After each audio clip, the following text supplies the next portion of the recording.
Hey viewers, my name's Kara. I'm your host for Tuesdays on the Pagan Perspective, and this week we are answering multiple questions all centered around advice for people who are new to the craft.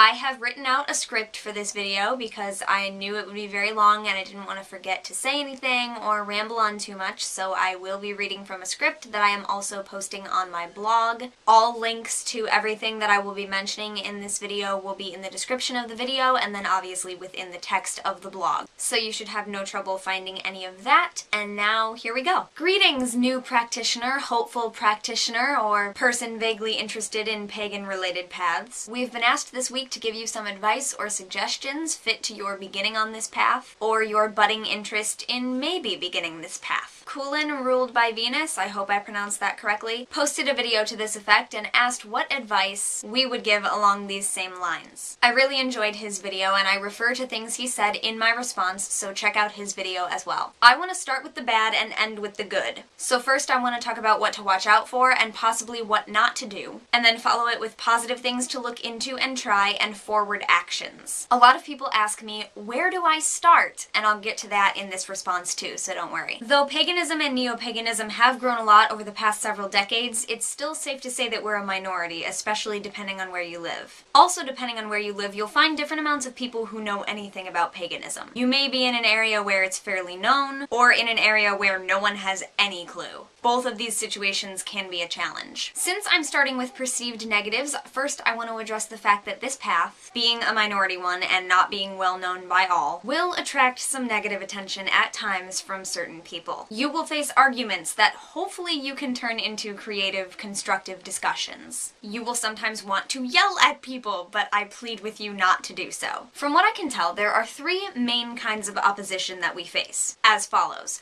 Number 1. Opposition from those outside the community. Number 2, opposition from people inside the community. And number 3, opposition from yourself. While all three can be annoying, guess which one you actually have to worry about?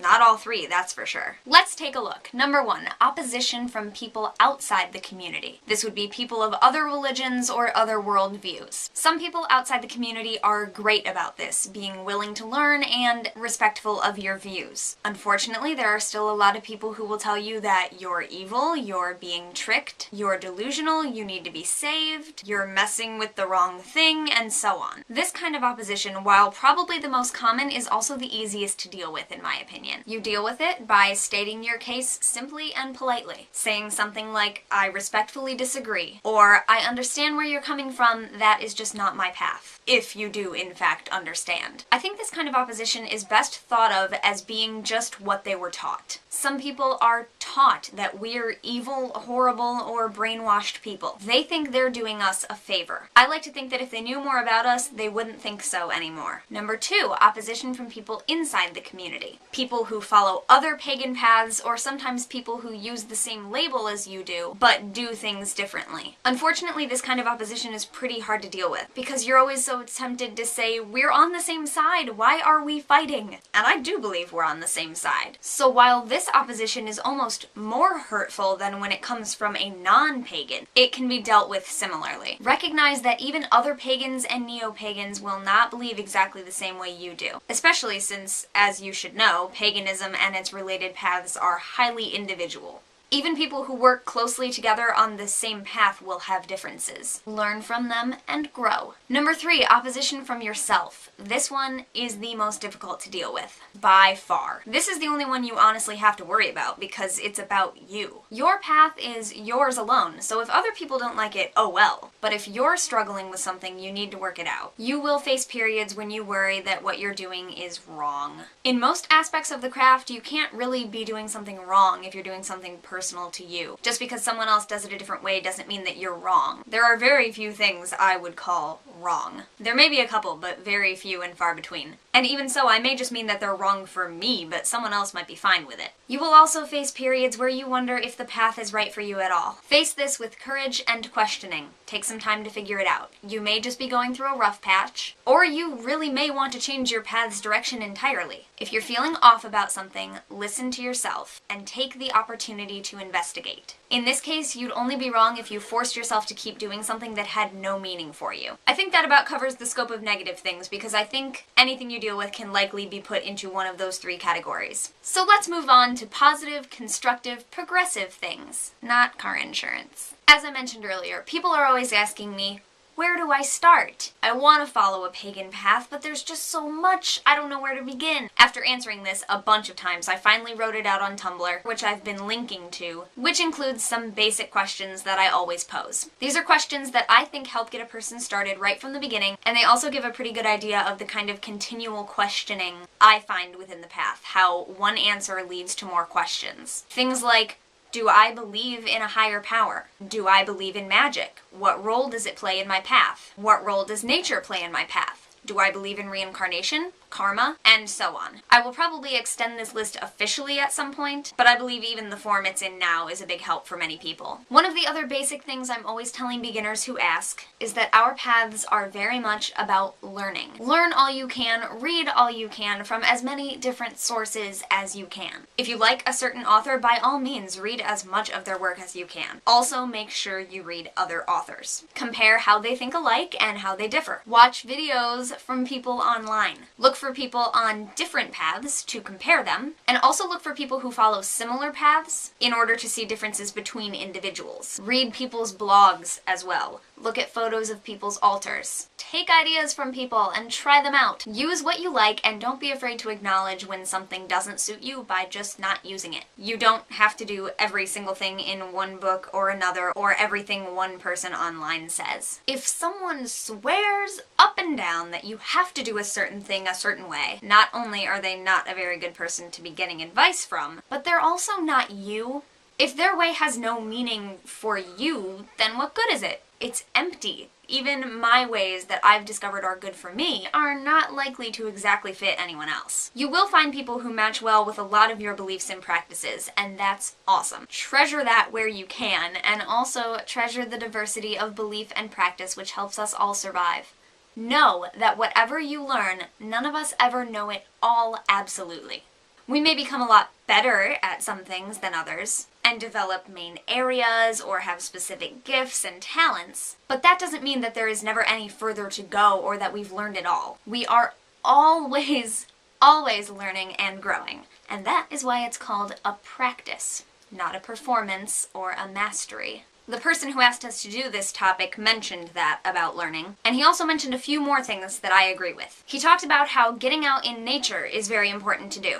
And I personally agree with that. I know that some people who identify as pagans are not nature-based, but I do think nature is still a very large part of many pagan paths. So I would agree that taking the time to be in nature, experiencing that kind of connection to the planet on which we live is very important. At the very least, it will help you determine how much of a role nature will continue to play in your path. He also mentioned that some people you'll come across are not as sincere as we would all hope. But you'll be able to tell who is, as he put it, full of sincerity or full of something else. And I do believe that. Once you have a good working knowledge, you'll be able to tell who's on the right track and who's leading you astray. I've always felt pretty confident pretty quickly about who I thought would be helpful to me and who wouldn't. There are a few people that a lot of others seem to really like, and I just get a weird vibe from them, so instead of going with what appears to be a crowd, I don't look to those people for help.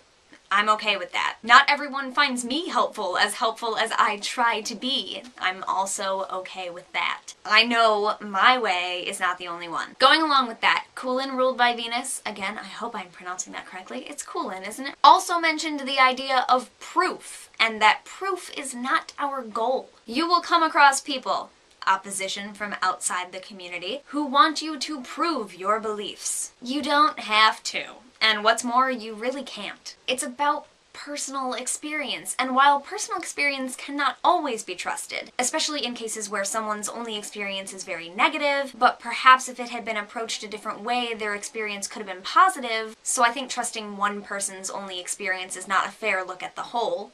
It is very important to this path. I believe the things I do because I have experienced them at work in my life. If something did not work for me, I would cease believing it in favor of something that did. Neither should you continue believing something that you honestly don't feel works or is right for you. But when people ask you for proof, we can't give it to them. They have to find it on their own. It's up to their experiences. That's what I've decided. He also said you don't need a name for your path, which I think is true. In my opinion, labels help us by letting other people get a basic idea of what we believe. If I say I'm pagan, which I often do, you have some idea of what I believe, but not all of it, because paganism is a broad range of faiths. If I say neo-pagan, you get a little more. Wiccan, more still. But then I specify solitary eclectic Wiccan, and that changes the game once more. Add witch, and you get my preferred label, solitary eclectic Wiccan witch. I am also a Unitarian Universalist, which tells you more yet, but I do often just say pagan.